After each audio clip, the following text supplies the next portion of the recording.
putih. Nah itu. Kalau dek, abang mau poligami, nah, cuman tuh bu? kan kan nggak bertentangan dengan agama. Jadi istri wajib ikut. Nah, jadi ada juga begitu jemaah itu. Nah, ini perlu saya sampaikan supaya jangan ini ya, jangan apa namanya, hukum Allah itu jangan terlampau dibikin horor gitu, kayak ngeri, kayak ketakutan begitu. Nah, itu penting ya. Ya, seperti yang saya bilang tadi, sepanjang itu tidak bertentangan dengan agama, nah, jadi wajib istri itu ikut ya.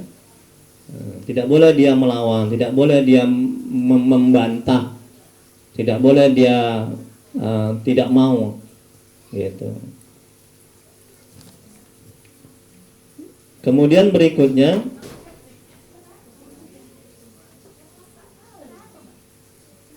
hadis Nabi Rasulullah SAW bersabda, jika seorang istri melakukan sholat 5 waktu, puasa di bulan Ramadan, memelihara kemaluannya dan menaati suaminya, niscaya dia akan masuk surga. Tengok tuh bu, sholat 5 waktu, menaati suaminya. Banyak ibadahnya kalau nggak taat sama suaminya nggak ada artinya bu, ya, melawan sama suaminya. Alah, abang aja gajinya kecil. Nah, sepele ya, sementang si istri gajinya besar, pangkatnya tinggi. Nah, itu juga tidak boleh. Ya. Kemudian berikutnya yang keempat, berdandan untuk menyenangkan suami. Ini terbalik nih ibu-ibu, bukan ibu-ibu sini ya. Giliran undangan aja, bedaknya tebal ya, bibirnya, gincunya merah merekah, itu ya. Minyak wanginya sampai 1 kilometer dia wanginya. Tapi giliran di dapur di rumah, ya Allah, pakainya koyak-koyak, berselema. Itu tidak benar. Banyak kali yang curhat sama saya. Ini perlu saya sampaikan supaya menjadi pelajaran buat kita, menjadi apa namanya, menjadi itibar buat kita gitu. Jangan begitu. Ya, giliran sama suami orang, ya, sama orang lain.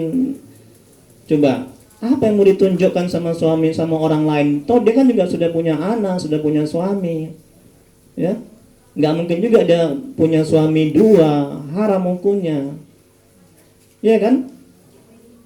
Nah, dan nggak ada ibadahnya kalau ditunjukkan kepada orang lain, ya, bibirnya merah, mereka menor, bedaknya tebal, alah. Nah, jadi yang diperintahkan dalam agama itu berhias untuk suami. Nah, itu yang diperintahkan. Nah, ini penting saya sampaikan ya, karena banyak kali yang komplain yang suami-suami, tengok tuh Ustadz tuh, istri saya tuh Ustadz, nah, giliran dia aja undangan, giliran pengajian lagi begitu. Nah, kayaknya dia mau getek sama Ustadz itu kayaknya ya, pakainya luar biasa itu. Nah, tapi giliran sama suaminya, ya Allah Ustadz katanya. Nah, ini penting saya sampaikan ya, supaya apa? Supaya kita terhindar dari yang semacam itu. Jadi apa keluhan-keluhan jamaah saya itu saya sampaikan. Nah, ini sebagai pelajaran buat kita. Jangan sampai kita kejadian seperti kayak jemaah saya itu. Ini penting loh bu. Ini real, nyata. Nah, itu ya. Dan kewajiban saya untuk menyampaikan, ya. Nah, agar tidak seperti itu. Kemudian berikutnya, yang kelima, menjaga diri saat suami tidak ada.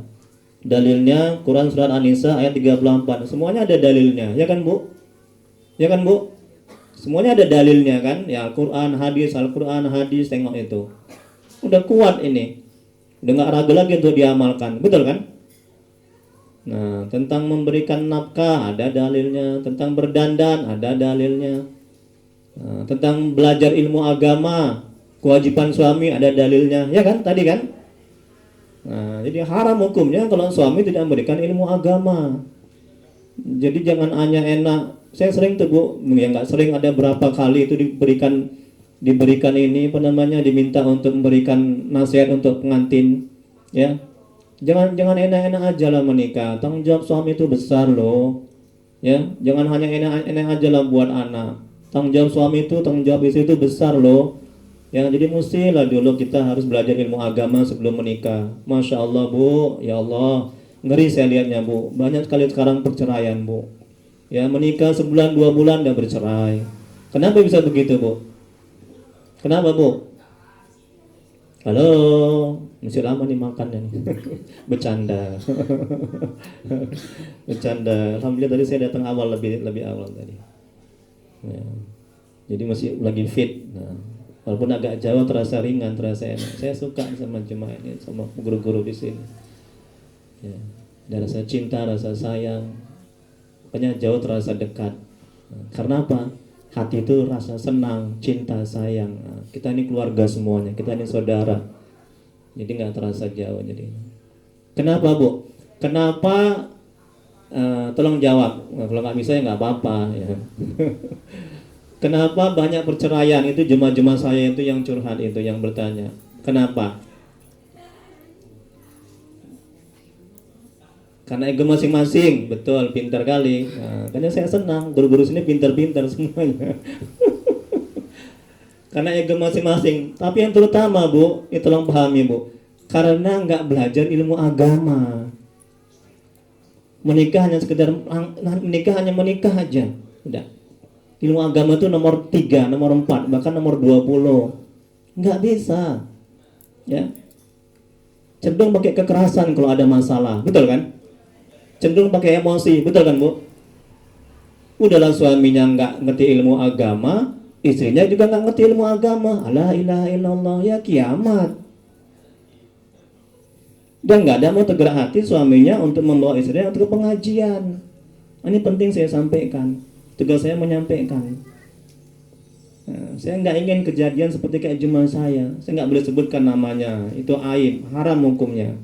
Cukup hanya saya bilang ini saya ditonton sama jemaah saya yang di YouTube nih juga nih. Silakan like, share, and subscribe. Ya, Ustadz Widya Sandika Official. Kayak Ustadz Somad juga ya. Nah, itu ibadah itu ya.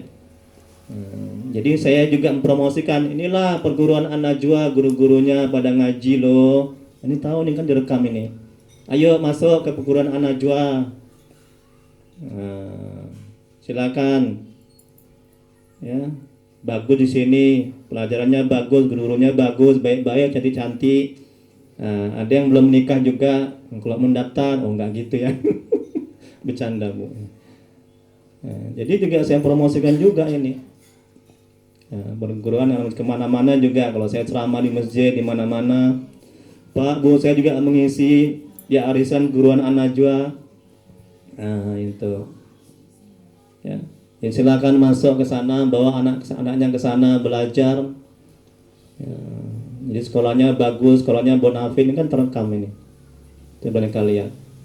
Guru-gurunya bagus, baik, ya, kredibel.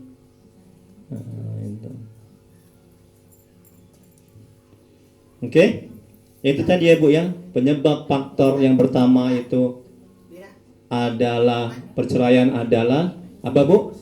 Tidak belajar ilmu apa Bu? Tidak belajar ilmu agama. Itu penting ya Bu ya. Nah, terutama ilmu agama tentang rumah tangga. Itu dulu Bu. Nah, itu. Ya, kemudian berikutnya yang mana Bu?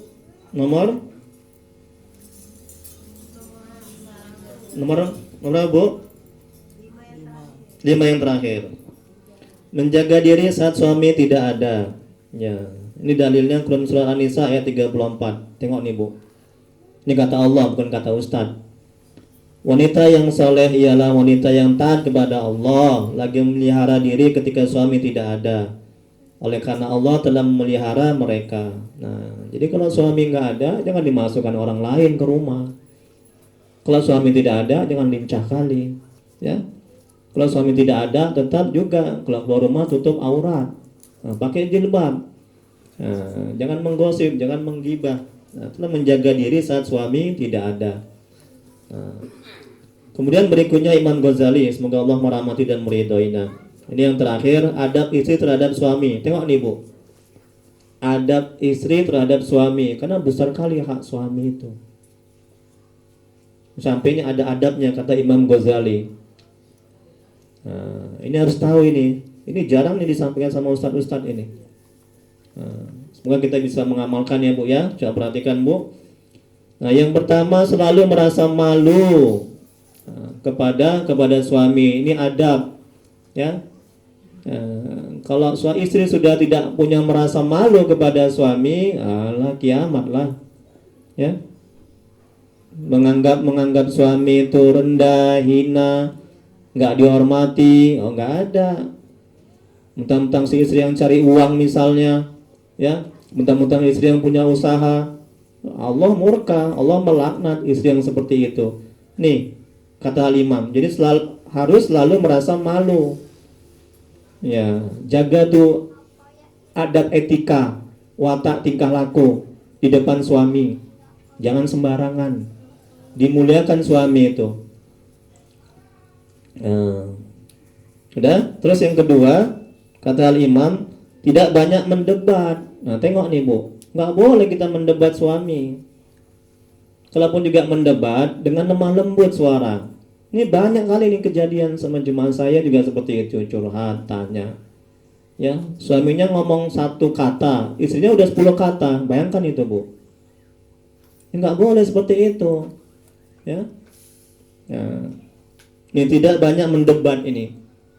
Kalaupun mau mendebat dengan cara yang sopan santun, yang halus tutur katanya, lemah lembut. Begini loh Ma, begini loh Pak. Nah, gimana kalau misalnya Papa, kalau pulang jangan malam-malam. Karena banyak kali di sana malaikat perempuan misalnya. Lembur ya, lemburnya di kafe ya. Ada aja alasannya. Jadi contohnya seperti itu ya, dengan lemah lembut. Kemudian berikutnya, nah nanti saya juga ngisi di pengajian arisan habis ini jam 2 di Jalan Karya. Di jemaah Masjid Al-Fajar. Saya kan ngisi pengajian tasawuf, pengajian hati kitab ahli kam di situ di Jalan Karya. Nah, nanti habis ini Bu jam 2 saya ngisi di sana. Ya. Ini kajinya sama juga seperti ini karena baru pemula, baru pertama kali. Kan selama ini kan kita kajian manajemen hati ya, tasawuf ya, selama ini kan. Nah, jadi diselingin supaya jangan bosan, itu juga maksud saya. Nah, nanti gitu pun juga silakan request ya, bermohon atau minta, misalnya gimana kalau pengajiannya entah bulan yang akan datang ini gitu, silakan ya, saya siapkan misalnya mau ngaji ya, tauhid ya, tasawuf, manajemen hati atau fikih ya silakan. Saya serahkan kepada Bapak Yayasan sama Ibu Yayasan yang saya muliakan dan saya hormati dan dirahmati oleh Allah Subhanahu wa taala dan beserta guru-guru. Amin ya rabbal alamin ya. Saya pun juga nggak mau otoriter ya. Hanya bahan dari saya aja, maksudnya dari saya aja kajiannya. Jadi saya tinggal mempersiapkan. Ustadz bosan kali Ustadz, manajemen hati aja Ustadz. Nah, coba sekali-sekali. Ini kan juga fikih. Ibu Yayasan. Saya masih ingat sampai sekarang itu 2 bulan yang lalu nggak salah itu ibu bilang sama saya, Ustadz kaji fikih Ustadz. Itu ada Bu ya? Ini kan kaji fikih ini. Fikih wanita ini, fikih keluarga ini. Kan macam-macam fikih itu kan, ada fikih keluarga, ya Pak Haji ya. Ada fikih apa lagi? Ada fikih dagang ya kan? Ada fikih macam-macam fikih. Fikih apa? Oh, Masya Allah, fikih guru. Masya Allah. Oh iya fikih, Pak fikih ya. Masya Allah, pinter kali Ibu ini. Saya tadi nggak nyambung, baru saya langsung tek otak gitu, connect baru ya. Malam lah udah jam 11:30 ya.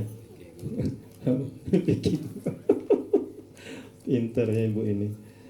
Sampai mana tadi Bu? Saya sengaja bertanya supaya langsung fokus. Yang ketiga sekarang, senantiasa taat atas perintahnya. Tengok itu Bu.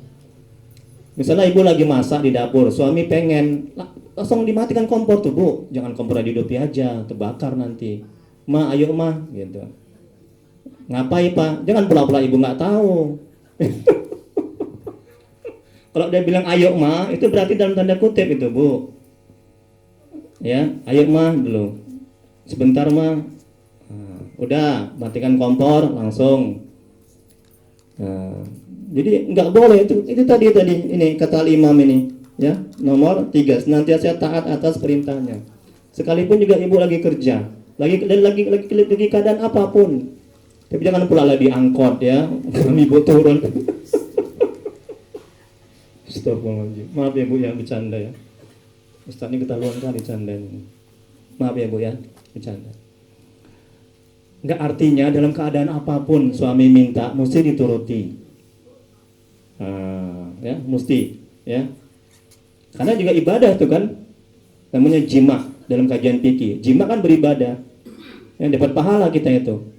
Orang maksiat aja dapat dosa, berzina, betul kan bu? Masa kita sama istri kita yang sah, masa tidak dapat pahala? Nah itu dia logikanya. Ya berhenti ngajar ya pulang. Enggak, bercanda. Jangan marah lah Pak Yayasan lah.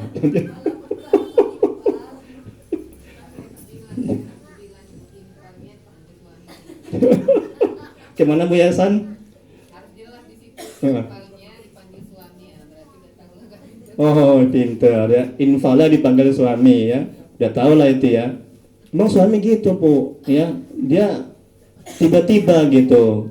Kalau udah mau gitu kan, dalam keadaan apapun. Karena saya juga suami, bukan istri. Jadi ya. Jadi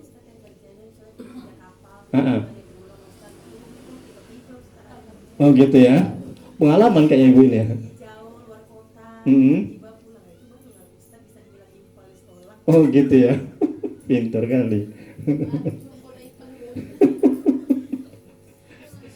Saya nggak pengalaman masalah gitu bu, infal menginfal ya. Oke, baik.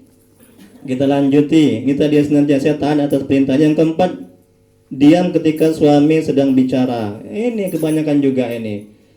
Suami bicara A, istri udah langsung menimpali B.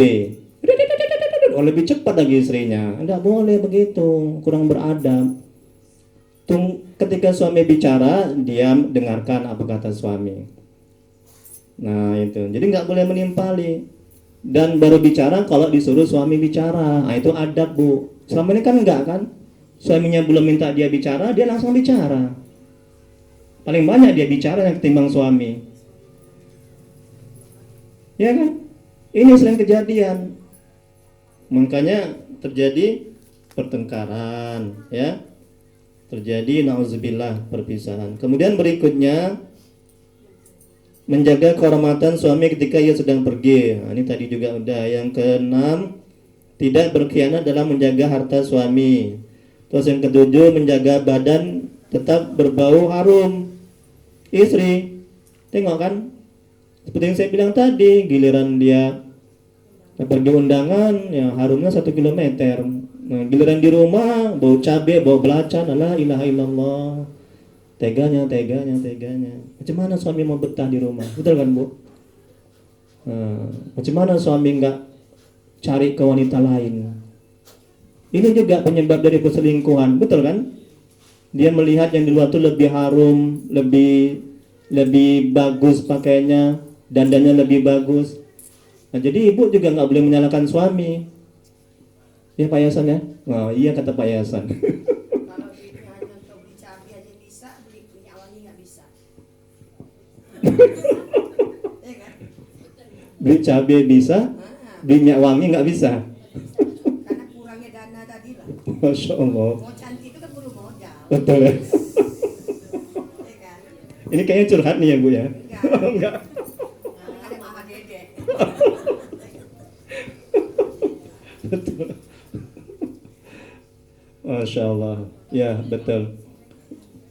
Betul sekali bu. Jadi harus saling itu loh Pak. Ah. Saling itu saling apa namanya, menerima masing-masing. Gitu ya. Pandangan masing-masing. Jadi kalau misalnya nggak bisa berdandan ya suami yang menerima. Jangan mengotot mau ngasih Pengalaman. karena dibicarakan. Asing ya, pintar ya, alhamdulillah. Tengok kan? Ini dengar nih jemaah-jemaah ini di YouTube ini. Seluruh dunia nih dengar nih kan. Guruan An-Najwa, guru-gurunya pintar-pintar, cerdas-cerdas. Tengok. mengomentari kajian ustadznya, tengok tuh kan. Ya. Oke, kita lanjutin. Jadi harus apa tadi? Menjaga kehormatan suami. Yang keenam tidak berkhianat, dia tadi yang ketujuh menjaga badan, yang ke-8 sekarang mulut berbau harum dan berpakaian bersih. Nah, dan yang 9 menampakkan qanaah, itu merasa cukup. Bang, tetangga itu bang, dia beli kulkas baru bang. Ala ilaha illallah. Ya kan bu? Bang tadi kan bang kondangan, itu ibu Inem, dia pakai cincin besar loh bang, kayak pelak becak. Oh, tengok tuh kan. Jadi sibuk aja dia memikirkan apa yang nggak ada. Ini kan qanaah. Qanaah itu bu merasa cukup. Ya Pak Haji Hasan ya. Qanaah merasa cukup apa yang ada. Ya. Dan tidak menginginkan apa yang tidak ada. Jangan terlalu banyak menuntut. Tengok gaji suami bu. Nah, ya. Kemudian berikutnya yang ke-10 menampilkan sikap belas kasih. Yang ke-11 selalu berhias. Nah tengok nih kan bu.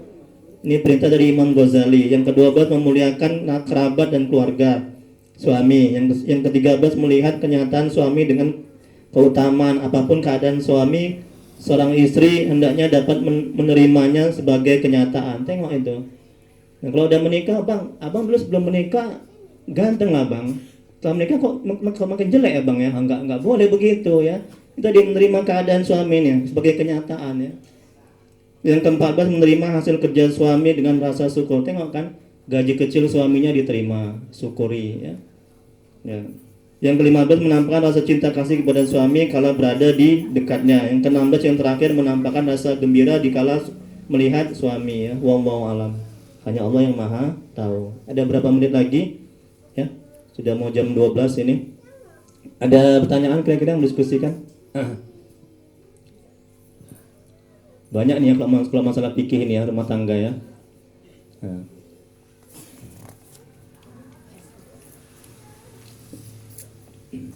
Insya Allah pertemuan berikutnya. Apa kira-kira bu kajiannya bu, pertemuan berikutnya bu? Tentang manajemen hati, tasawuf, campur lah kayak gini seperti ini ya. Ini kan ada tasawufnya, ada manajemen hatinya, ada fikihnya ya. Fikih rumah tangga. Jadi tidak hanya tentang tauhid aja. Nah, gimana Ibu Yayasan? Oh gitu Bu Yayasan. Ya, insya Allah. Nah, gimana Bu? Setuju sama Ibu Yayasan? Pak Yayasan?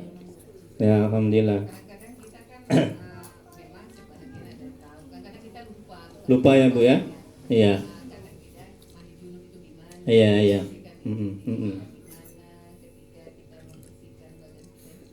Iya.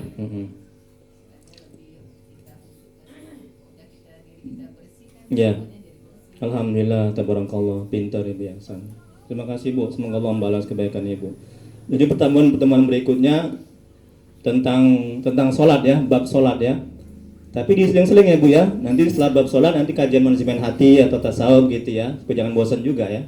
Kalau ini kan campur ini kan ada tasawufnya, ada fikihnya, ada tentang tauhidnya juga, mengesahkan Allah. Ya. Oke, kalau enggak, iya alhamdulillah, masya Allah, semangat kali Bu Yayasan ya. Silakan Bu. Iya. Iya. Iya, merasa cukup ya.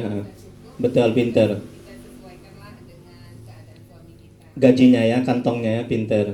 Tapi kan kadang kita misalnya berlebih lah nih, udah kita ikuti semuanya.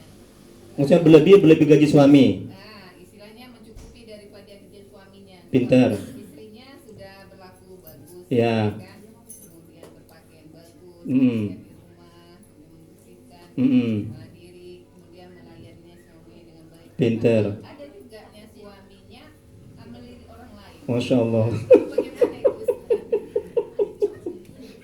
itu? Itu suami gatal itu Bu. Bercanda ya Bu ya. Tengok tuh Ustaz. Istrinya sudah menjalankan ini ya, adab ini ya. Nah, adab terhadap suami. Kata Imam Ghazali, sudah menjalankan semuanya. Sudah berpakaian bagus, apa segala macam ya. Nah, tapi Ustaz, gitu pun juga si suami masih melirik wanita lain. Itu macam mana Ustaz? Ya, padahal si istri sudah berbakti, sudah menjalankan adab-adab sebagai istri, sudah ta'zim dia, sudah menghormati suami dia, sudah menjalankan kewajibannya kepada suami dengan baik dan benar, ya, dan bagus. Tapi si suami juga masih tetap, ya, melirik wanita lain. Nah, itu bagaimana Ustaz? Masya Allah, tabarakallah. Bagus sekali pertanyaannya ya. Nah, kalau itu kejadiannya, itu namanya ujian bagi istri. Makanya Bu perhatikan, dalam menyikapi musibah itu kita tiga. Bagi orang yang beriman namanya ujian. Bagi orang setengah beriman namanya peringatan. Yang ketiga ini kajian tasawuf. Bagi orang yang tidak beriman namanya bala azab. Nah, kalau ibu sudah menjalankan kewajiban-kewajiban sebagai istri dan adab-adab sebagai istri kepada suami, atau suami juga masih lincah lagi, nah, ini Bu lincah lagi dalam tanda kutip ya Bu ya, masih lincah lagi melirik wanita lain, itu namanya ujian bagi istri. Apakah sia-sia istri sudah berbakti? Ya enggak sia-sia, kan jadi ladang amal. Makanya tujuannya jangan supaya suami senang Bu. Bu, perhatikan Bu, tujuan kita beradab, ya, menjalankan kewajiban, jangan tujuannya supaya suami senang. Karena nggak bisa, karena yang membuat suami senang itu adalah Allah, bukan kita. Kalau tujuan ibu lain, nanti ibu stres, sengsara, menderita. Maleslah aku Ustaz beradab sama istri, maleslah aku Ustaz bagus-bagus sama istri, bersoleh apa segala macam sama suami. Toh dia nyeleweng juga nya Ustaz, sia-sia aku Ustaz. Ini karena dia niatnya tidak benar, tidak ikhlas, tidak semata-mata menjalankan perintah Allah, tidak semata-mata mengharapkan ridho Allah, tapi dia cari ridho suami, dia cari supaya suami itu senang. Ketika apa yang dia inginkan itu tidak terjadi, dia stres, ya kan? Nah, dia menderita. Karena harus diingat, yang membuat istri itu senang, yang membuat suami itu senang, suami itu ridho adalah Allah. Bukan karena penampilan kita, bukan karena kewajiban-kewajiban kita yang kita jalani, bukan karena akhlak kita. Ini harus dipahami. Nah, jadi niat ibu itu berhias, kemudian berbakti, itu lillahi ta'ala itu dulu Bu. Nah, yang serahkan semuanya kepada Allah. Nah, kalau misalnya nanti ibu sudah berbakti kepada suami masih nyeleweng juga, masih cari wanita lain juga, nah ibu nggak akan stres, ibu nggak akan menderita, dan sudah menjadi ladang amal buat ibu kan, ibu sudah dapat pahala kan, ibu rugi nggak Bu kalau begitu? Halo Bu, ibu rugi nggak? Rugi? Kan nggak rugi kan? Nah, dan ibu nggak akan stres karena yang membolak-balikan hati suami, yang membuat hati suami itu senang adalah Allah, ya, bukan suami itu. Ya, gitu ya Bu ya. Ya, ada lagi mungkin yang lain? Jadi niatkan semata-mata, ya Allah, aku ini berhias karenamu ya Allah, aku ini berbakti karenamu ya Allah. Nah gitu Bu. Bukan karena suami ya Allah. Ini perintahmu ya Allah, kan gitu kan? Kan perintah Allah dalam Al-Quran tadi kan? Perintah Allah dalam Al-Quran, perintah Nabi dalam hadisnya, iya kan? Semua jelas dari dalilnya tadi, semuanya jelas. Nah, jadi kita melakukan semuanya itu semata-mata karena Allah, mengharap ridha Allah dan menjunjung perintah Allah. Jadi ketika suami itu nyeleweng juga, nah kita nggak stres, kita nggak sengsara, ya. Nah, kan kita sudah mendapatkan pahala. Nah, karena yang bolak-balikan hati suami adalah Allah, yang membuat suami itu ridho dan senang adalah Allah, bukan kita, bukan karena penampilan kita, ya Bu ya, bukan karena Masya Allah semangat kali, sebentar ya Bu, cantik ya. Alhamdulillah. Nah, jadi bukan karena dandan kita suami itu suka, ya, tapi Allah yang membuat suka. Nah ini manajemen hatinya, ini kajian tasawuf. Ya Ibu yang cantik, nah, Alhamdulillah. Waalaikumsalam. Maaf Ibu udah menikah Bu? Alhamdulillah, ada, Masya Allah, tabarakallah, berkah Ibu ya. Sehat. Silakan Bu.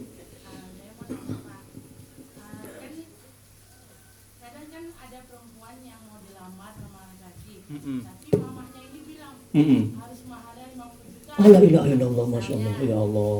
Bisa. Kalau tidak, saya tidak terima. Nah, jadi diusahakan ada media sama anaknya ya. Itu berdosa atau gimana? Ya Allah, Ustaz barakallah, pinter kali pertanyaannya kan. Itu satu dulu Bu, ya semangat kali ya, nafsu kali, pinter alhamdulillah. Ya, berdosa apa enggak?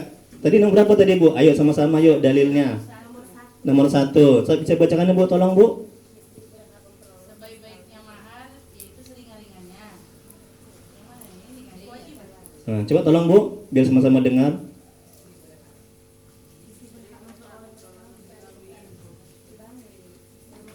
Istri berhak memperoleh mas kawin, Ya, nafkah dan pendidikan ilmu agama, pinter. dan memberikanlah mas kawin atau mahar kepada perempuan yang kamu nikahi Iya, pinter. sebagai pemberian yang penuh kerelaan. Pinter. Terus? Dalil yang lain? Dari yang lain, kewajiban suami memberi makan dan pakaian Pinter. dengan cara makruh. Enggak tadi, kata Nabi tadi kan, sekalipun cincinnya dari besi. Tengok itu kan, itu artinya apa? Tidak boleh memberatkan. Enggak akan berkah pernikahan seperti itu, Bu, yang cantik, yang baik. Ya? Kan kadang ada Pak Ustaz. Jangan marah lah sama saya. Kan kadang ada mengikuti adat gitu harus segini. Bu, ada tuh di bawah, agama, hukum agama itu di atas. Sekarang kan masih ada. Iya, makanya itu tidak benar ya Bu ya, tidak baik ya. Itu jawaban. Yang kedua Bu, pintar pertanyaannya. Ha-ha. Kenapa kok laki-laki aja yang boleh poligami kok? Kenapa perempuan nggak boleh poligami? Pak Yasan yang jawab ya?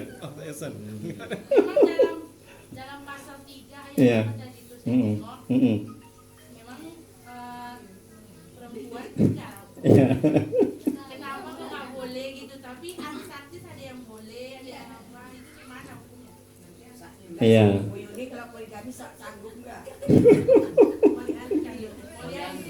Perempuan poliandri ya.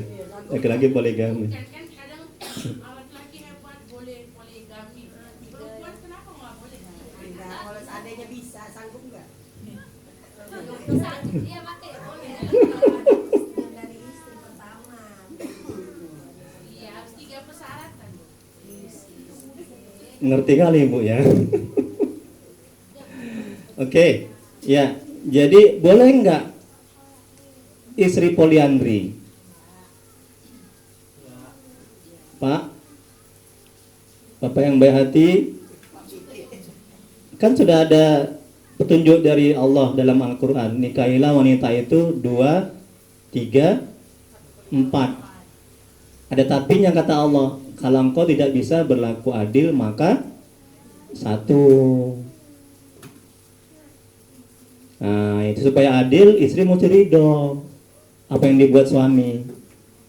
Kalau istri pertama dikasih gaji 1 juta, istri kedua dikasih gaji 2 juta,